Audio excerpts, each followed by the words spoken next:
Niki para sedulur, bahwasanya di Temanggung ini katanya ada 2000 daripada sanggar seni. Ini menurut saya saudara-saudara sekalian, data-data sanggar seni ini sangat penting. Ini adalah merupakan kekayaan kita sebagai orang Jawa. Ini adalah kekuatan kita di dalam masalah keagamaan. Kenapa sebabnya? Sebab dulu orang-orang tua kita menciptakan satu seni-seni dan budaya kita adalah sangat erat hubungannya dengan spiritual. Sangat erat hubungannya dengan nasihat. Sangat erat hubungannya dengan perilaku dan sikap sehari-hari. Bagaimana kehidupan bermasyarakat, bagaimana cara bertetangga, bagaimana cara menghadapi orang tua, bagaimana cara menghadapi huru hara, bagaimana cara menghadapi fitnah, bagaimana cara kita menghadapi segala sesuatu fenomena yang terjadi di Indonesia ini. Ini semuanya diciptakan, digambarkan di dalam satu karya seni yang disebut adalah seni dan budaya yang tersebar luas dari Sabang sampai Merauke, khususnya adalah yang ada di Temanggung. Maka saudara-saudara sekalian, saya bersikeras menekankan kepada panjenengan semua, kalian semua orang Indonesia harus berani transformasi diri, mengislamkan kembali, mendekatkan kembali seni dan budaya orang tua kita dengan Islam. Sementara ini dijauhkan. Kapan ada sandatrari ditampilkan di acara maulid? Yang ada adalah maulid solawatan. Solawatnya semuanya gorak, akhirnya gerak-geraknya, akhirnya joget-joget. Lebih baik mana joget-joget dengan tari-tarian? Tari-tarian itu gerakannya teratur dan tari-tarian itu gerakannya penuh dengan makna. Diatur sedemikian rupa oleh para wali, para ulama. Profesor Dr. Agus Sunyoto mengatakan, yang punya Atlas Wali Songo, bahwasanya adanya seni budaya di tanah Jawa merebak itu ketika terjadi Islamisasi. Makanya saya yakin seluruh budaya, mungkin 90% budaya Jawa dan budaya Sunda termasuk budaya Nusantara itu sudah diislamkan oleh para wali. Jadi mari kita lekatkan kembali, karena sementara ini dijauhkan, oleh Wahabi dikafirkan, oleh Ba'alwi dianggapnya mirip dengan Hindu dan Buddha. Katakan kepada mereka, tidak, ini adalah warisan daripada budaya kami, dan ini adalah nilai-nilai luhur, ini adalah nilai-nilai spiritual yang telah dibangun di saat para leluhur kita membangun sebuah bangsa yang bersuku-suku, yang berbeda-beda agama. Maka saudara-saudara sekalian, dengan adanya seni budaya yang sangat luar biasa, yang dilahirkan dari pemikiran spiritual, dari hati nurani yang sangat dalam, ajaran-ajaran Wali Songo yang sangat dalam, ini saudara-saudara sekalian, kita dan para leluhur kita, saudara-saudara sekalian, seperti yang Pati Gajah Mada, mampu mempersatukan Nusantara, tidak terpecah belah, lebih daripada ribuan suku, ribuan bahasa, tapi kita bersatu dalam negara Nusantara, negara kesatuan Republik Indonesia. Ini adalah bukti nyata yang tidak bisa dibantah dalam sejarah. Kalau seumpama Anda mengagungkan Yaman, mana kehebatan Yaman? Kalau Anda mengagungkan Tarim, mana kehebatan Tarim? Anda mengagungkan Irak, mana peradaban Irak? Kalau Anda mengagungkan orang-orang yang lain, mana? Tunjukkan kehebatan yang telah dimiliki oleh leluhur kita semua. Di dunia ini tidak ada seperti leluhur kita, enggak ada, tidak akan bisa ditemukan. Saudara, jangan tertarik kepada Islam politik. Ada Islam politik, ada politik Islam. Politik Islam tidak akan membawa nama Islam, tapi yang dibawa adalah nilai Islam. Islam politik selalu menjual agama Islam, tapi karakteristiknya jauh di luar nilai Islam. Ini kipas anginnya dimatiin aja. Biasanya kalau ada tamu di Cirebon, kiai itu sebelum ngomong disuruh makan dulu. Ini suruh ngomong dulu, makanya kali.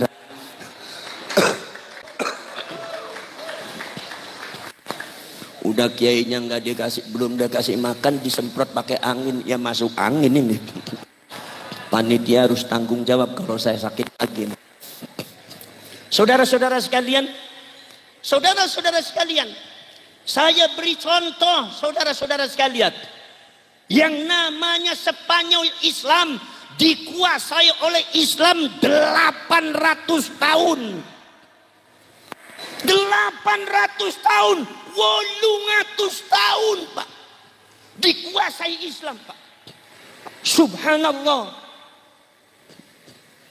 Tapi luar biasa 800 tahun dikuasai Islam.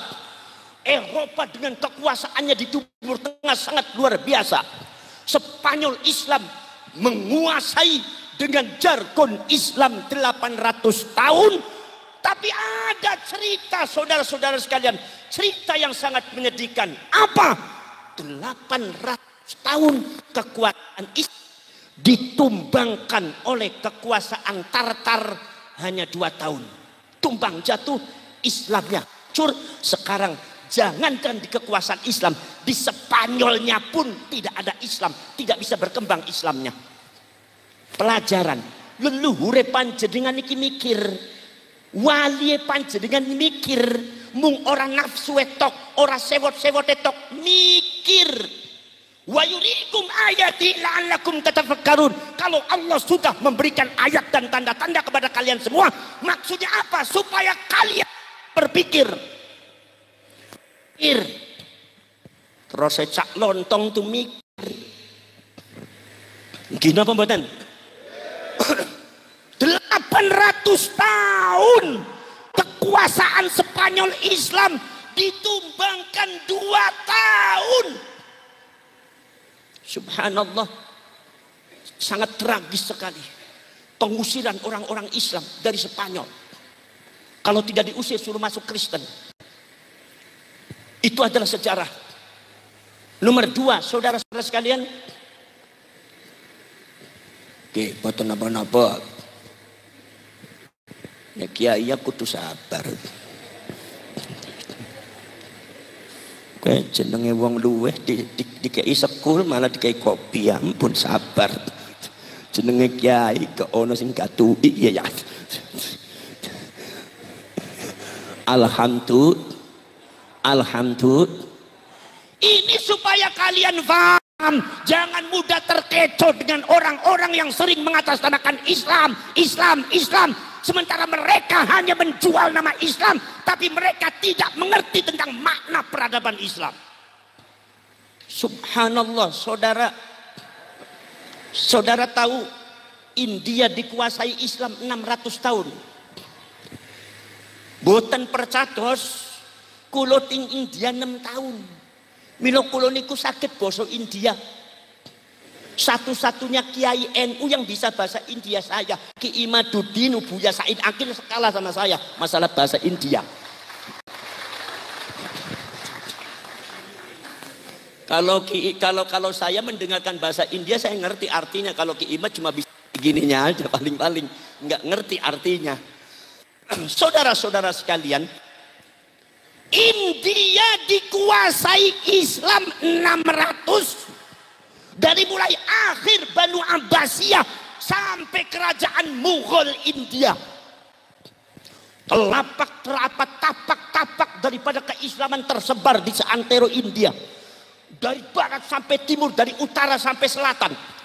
Saudara-saudara sekalian, Islam berkembang sampai konon katanya perkembangan dan kejayaan Islam yang ada di India menggeser peradaban ilmu hadis, menggeser peradaban ilmu tafsir yang tadinya di Irak bergeser ke Mesir, yang tadinya di Mesir bergeser ke India.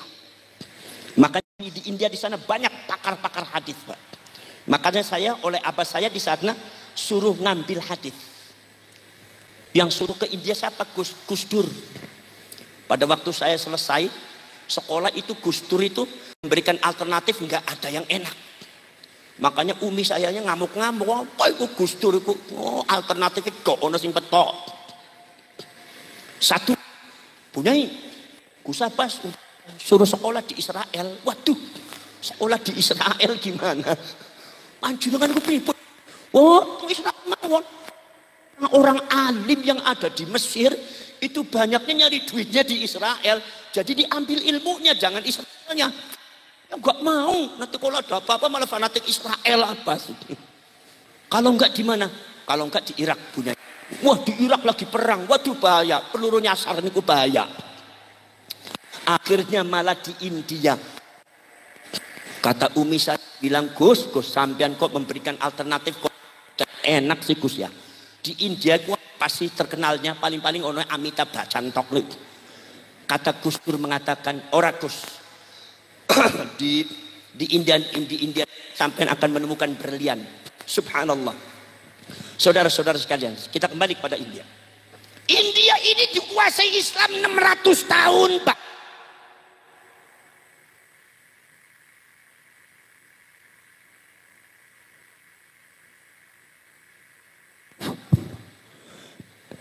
Kira-kira Indonesia merdeka.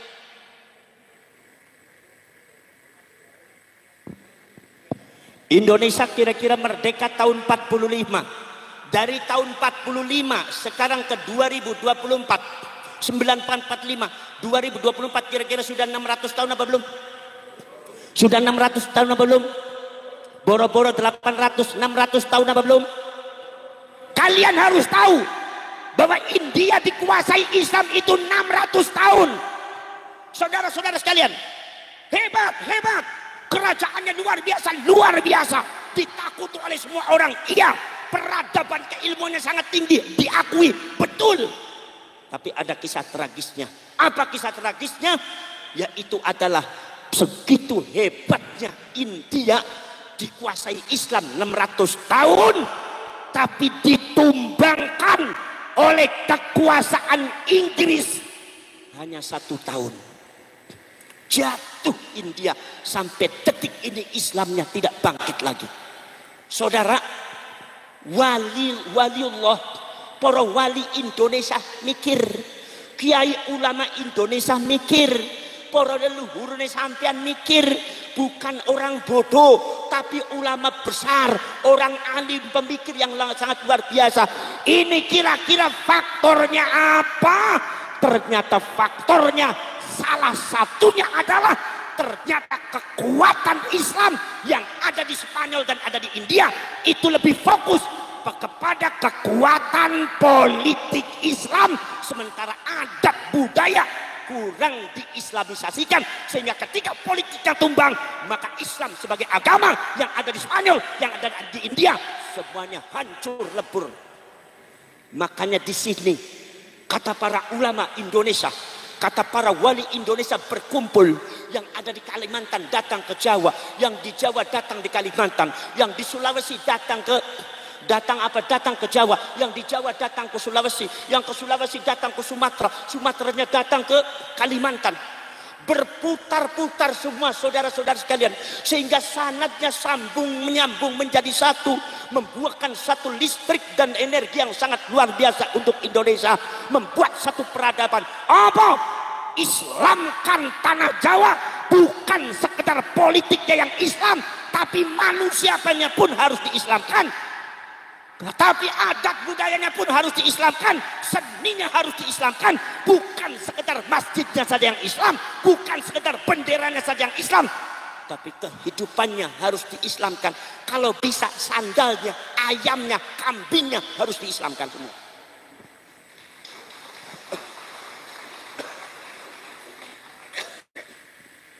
Maka saudara-saudara sekalian, sejak itu diadakan Islamisasi. Diadakan Islamisasi. Kenapa sebabnya? Sebab saudara-saudara sekalian, Indonesia itu penuh dengan nilai-nilai spiritual. Jadi mulai ajaran Buddha dan Brahma, dari mulai ajaran Buddha dan Hindu, memiliki spiritualitas Islam yang sangat luar biasa, dan pada akhirnya mendekatkan diri dengan akhlakul karimah dan karakter orang Jawa kepada Islam. Makanya akhirnya membuahkan bahwa masyarakat Indonesia lebih mudah masuk Islam. Termasuk juga yang ada di Pasundan. Ada yang disebut dengan agama Brahman. Agama Brahman itu agama tauhid. Agama Brahman itu adalah agama tauhid, agama Ibrahimiyah. Makanya di sana dikenal, ini menurut Profesor Dr. Kamal Salibi mengatakan bahwasanya agama Brahman itu adalah dari Cina kuno. Dan Cina kuno ini saudara-saudara sekalian, itu mengubah satu, mengalih bahasakan agama tauhid yang diajarkan oleh Nabi Isa dengan bahasa Cina kuno. Kenapa sebabnya? Sebab pada waktu itu terjadi rencana pembunuhan terhadap Nabi Isa alaihissalam. Nabi Isa diselamatkan, yang terjadi adalah yang tersisa kaum Hawariyun. Kaum Hawariyunnya tersebar kemana-mana, diantaranya masuk ke Cina kuno. Ketika terjadi ada bahasa Ibrani atau bahasa Suryani, apalagi yang mirip-mirip bahasa Arab, maka langsung dibunuh, orangnya orangnya dikejar, langsung dibunuh. Maka seluruh ajaran-ajaran bahasa Nabi Isa yang tauhid, yang disebut agama Ibrahimiyah, itu dialih bahasakan menjadi agama yang tertulis di dalam manuskrip Cina kuno. Makanya Profesor Dr. Kamal Salibi menemukan satu manuskrip tua sebelum Islam datang. Ternyata di situ ajarannya persis dengan ajarannya Nabi Isa. Konsep ketuhanannya persis dengan Islam. Bahkan ditemukan kabar bahwasanya akan datang orang namanya Nabi Muhammad SAW. Dijelaskan secara detail. Seorang nabi namanya manusia yang terpuji, cuma diganti bahasa Cina, Muhammad. Bapaknya namanya bapak hamba Tuhan, Abdullah, hamba Allah. Ibunya namanya adalah seorang perempuan yang dipercaya, Aminah. Sahabatnya ada 4, bahkan dia akan terusir dari kampungnya, bahkan ke tanah Yasrib. Bahkan kata Yasrib itu masih menggunakan Yasrib di Cina kuno, karena orang Cina sulit menggunakan mengalih bahasakan Yasrib dengan apa. Itu hasil temuan Profesor Dr. Kamal Salibi sangat luar biasa. Lah, di antawise poros dulur itu dirubah dengan bahasa Cina kuno, termasuk ono puasa, ono sembayang. Nek Gusti Allah Ta'ala niku mung setunggal, pangeran sing nyiptakaken langit dari bumi, tidak ada yang menyerupai. Laisa kamitslihi syai'un. Gusti Allah tidak punya anak dan diperanakan. Konsepnya persis seperti agama Islam. Lah itu ada konsepnya di Cina kuno. Itu ditemukan manuskrip asli. Bahkan ada yang mengatakan itu yang diambil oleh para pemuka-pemuka Hindu dan Buddha. Sehingga Profesor Dr. Pandita mengatakan seharusnya orang Hindu dan Buddha segera masuk Islam. Kenapa? Karena konsepnya berasal dari Cina kuno. Dan Cina kuno itu adalah konsep tauhid yang mengabarkan akan datangnya Kanjeng Nabi Muhammad SAW. Saudara-saudara sekalian, sampai konsep Tuhan Gusti Allah, kalau disebut Allah, mereka akan dikejar-kejar oleh orang Roma, mereka dikejar-kejar oleh orang Yahudi, mau dibunuh. Makanya lafaz Allah pun diganti, Tuhan diganti apa? Yang. Makanya nyun sewu, yang itu bukan istilah Hindu dan Buddha. Di Buddha dan di Hindu tidak ada yang. Yang itu adanya adalah di agama Brahman. Yang itu bukan Hindu Buddha. Kalau Hindu itu Brahmana, Siwa, Wisnu. Kalau Buddha sang Buddha Gautama. Yang itu adalah konsep ketuhanan yang disebut Sang Yang Widiwasa sebagai ahli bahasa daripada apa yang disebut di dalam Al-Quran. Innallaha ala kulli syai'in qadir. Gusti Allah Maha Kuasa. Maka saudara-saudara sekalian, agama yang inilah, Brahman inilah yang dibawa oleh orang Cina kuno, yang katanya pertama kali datang di Bandung, disebarkan di daerah Priangan, yang terjadi yang dipegang teguh oleh daerah Pajajaran, dan tersebar luas ada di tanah Jawa.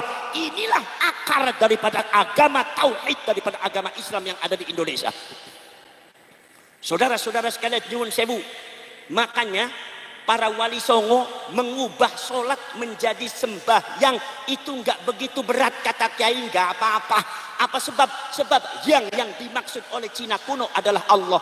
Itu adalah satu fi mahalid darurah pada waktu itu sangat darurat ketika menyebutkan Allah dibunuh. Jadi akhirnya dialihbahasakan menjadi bahasa Cina kuno menjadi yang. Makanya sembahyang podo bari sembah Gusti Allah. Paham nama mboten? Lan iki para seluruh. Ini saudara sekalian, adab budaya diislamkan semuanya. Dari mulai belangkonnya dibuat, Dari mulai cara-cara adat budaya selamat-selamatannya. Kelaras-kelarasnya disebut janur. Janur niku saka ja'a nurun. Laqad ja'akum nurum mubin. Telah datang kepada kalian nur, cahaya yang sangat menjelaskan, menerangkan kalian semua. Maka disebutnya janur. Zaman rumiyin bahasa Arab, bahasa Jawa ini sana janur kelaras. Mungkin apa mboten? Kemudian saudara-saudara sekalian, kelaras niku sana janur. Kemudian wonten malih damel kupat niku napa? Kupat niku ngaku lepat. Ngaku lepat niku ngaku salah. Sebab napa ngaku lepat, ngaku salah? Sebab ngaku salah itu salah satu daripada nilai spiritual yang diakui oleh Allah Subhanahu wa taala. Nabiullah Adam alaihi salatu wasallam 50 tahun tobatnya tidak diterima oleh Allah karena tidak ngaku salah. Masih menyalahkan iblis. Walaupun iblis itu salah, tapi Allah tidak mau ada seorang hamba ingin mensucikan dirinya, spiritualnya naik, tapi masih menyalahkan orang lain, walaupun orang lain itu iblis. Maka dari itu saudara-saudara sekalian, maka inilah nilai. Ada lagi lepet ya disilep sing rapet, yaitu menyimpan kesalahan dan kejelekan orang lain. Inilah saudara-saudara sekalian kekayaan budaya diislamisasikan dari barat sampai timur, sehingga saudara-saudara sekalian membuahkan satu peradaban Islam dari Sabang sampai Merauke yang tidak mudah ditumbangkan, tidak mudah dikalahkan.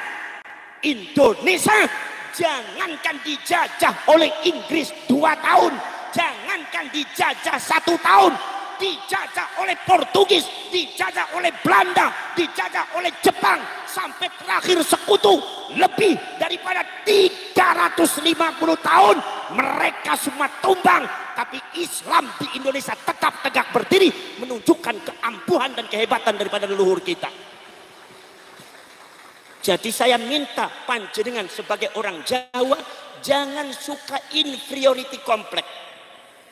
Faham napa mboten inferiority complex? Mboten faham? Ya wis gak usah dipikiri, dirongokne mawon. Minder keterlaluan murakabun naqs. Ini memang sengaja bangsa kita ini sedang ada yang membuat kalian semua minder. Seolah-olah kalian itu tidak adab, seolah-olah kalian tidak memiliki peradaban, seolah-olah kalian itu bangsa rendah, seolah-olah kalian adalah bangsa budak, bangsa jongos. Dan sekarang harus kita tunjukkan kepada dunia bahwa kita semua memiliki peradaban yang lebih tinggi daripada yang lainnya. Maka tampilkan semua kekuatan kita. Maka insya Allah Pak Joko, Pak Danrem, Pak Danramil, dan Pak Dandim, Pak Kapolres, insya Allah nanti mungkin kekuatan PWI ini sudah diapresiasi. Kemarin juga dari Jepang sudah meminta, termasuk juga dari Singapura, termasuk juga dari Malaysia. Mungkin yang akan diperkuat tidak cuma di Indonesia, tapi ada 7 negara, karena hubungannya Wali Songo itu Syekh Jumadil Kubro. 1, pusatnya di Indonesia, karena PWI Laskar Sabilillah lahir di Indonesia. Kalian harus siap dulu. Siap? Kalian harus kuat dulu. Siap untuk kuat? Kemudian nomor 2 adalah Malaysia. Di Malaysia harus ada PWI karena di sana tersebar masih banyak kerabatnya leluhur kita, yaitu adalah Wali Songo. Nomor selanjutnya adalah Singapura. Nomor 4-nya adalah Brunei Darussalam. Itu termasuk daripada keluarga Wali Songo. Nomor selanjutnya adalah Thailand. Data-data tentang masalah Wali Songo ada di Thailand, saudara-saudara sekalian. Nomor selanjutnya adalah Filipina, Mindanao. Nomor selanjutnya adalah Vietnam yang lekat dengan sejarah yang dulu disebutnya Champa, khususnya berkaitan dengan Sunan Gunung Jati. Dari 7 negara ini, setelah Indonesia kuat, seluruh Indonesia dari Sabang sampai Merauke sudah terbentuk. Nanti kita akan merambah 7 negara, harus ada PWI Laskar Sabilillah. Saudara-saudara sekalian, mungkin dari saya cukup sekian saja, karena saya masih dalam keadaan belum begitu sehat. Kula nyuwun pandonga panjenengan sedaya mudah-mudahan kula diparingi sehat, diparingi kiat nggih. Kula kali Ki Imaduddin niku jaraknya jauh. Nek Ki Imaduddin niku usia 48. Kula niku 50 kawan mung ketinggalan 6 kula kados ngoten. Ketinggalan 6 kula, tapi langkung kiat-kiam bekeh. Alhamdulillah. Kula ngendika panjenengan ki lagi rasa-rasane Kyai. Lho kula siwek sak usia Ki Imaduddin ki nek pengaosan sedinten ping 3 ping kawan niku boten tilem 3 dinten 3 dalu ya biasa mawon. Ternyata betul kata para ulama ada tabaqatul umur. Tabaqatul umur itu adalah fase umur. Ternyata ada yang tadinya kuat jangan dibiasakan Kyai. Panjenengan biasanya kuat seumpama 4 kali. Ini jangan dibiasakan. Tetapi harus direm ketika umurnya sekian, harus direm, harus ada dikurangi. Biasanya Allah memberikan isyarat. Nah kalau kita sebagai manusia tidak mematuhi isyarat dari Allah itu biasanya ada yang penyakit stroke lah atau sakit lah. Termasuk saya ini diberikan isyarat oleh Allah nggak nurut, akhirnya saya sakitnya berkepanjangan. Saudara-saudari kalian, makanya dulu abah saya mengatakan, Abbas jangan suka nurutin keinginan terus. Sebab masyarakat itu ya peduli kalau kamu sehat, kalau kamu sakit peduli. Itu kata Abah seperti itu ada benernya juga itu. Maka dari itu saya ini kenapa saya sakit kemana-mana harus datang, karena saya lihat tadi, saya melihat gambaran pertempuran itu sangat luar biasa. Saya terngiang kembali ketika mbah saya mempertahankan Indonesia ini, dan ketika mbah-mbah kalian juga mempertahankan Indonesia ini bagaimana susah payahnya. Makanya hati-hati daripada pengklaiman yang dilakukan oleh orang-orang yang tidak bertanggung jawab, khususnya adalah kaum Ba'alwi. Nanti masalah spesialisasi Ba'alwi Ki Imaduddin, spesialisasi ini kuning gumbet. Kina pembadan, nggih saking kula cekap semanten mawon. Assalamualaikum.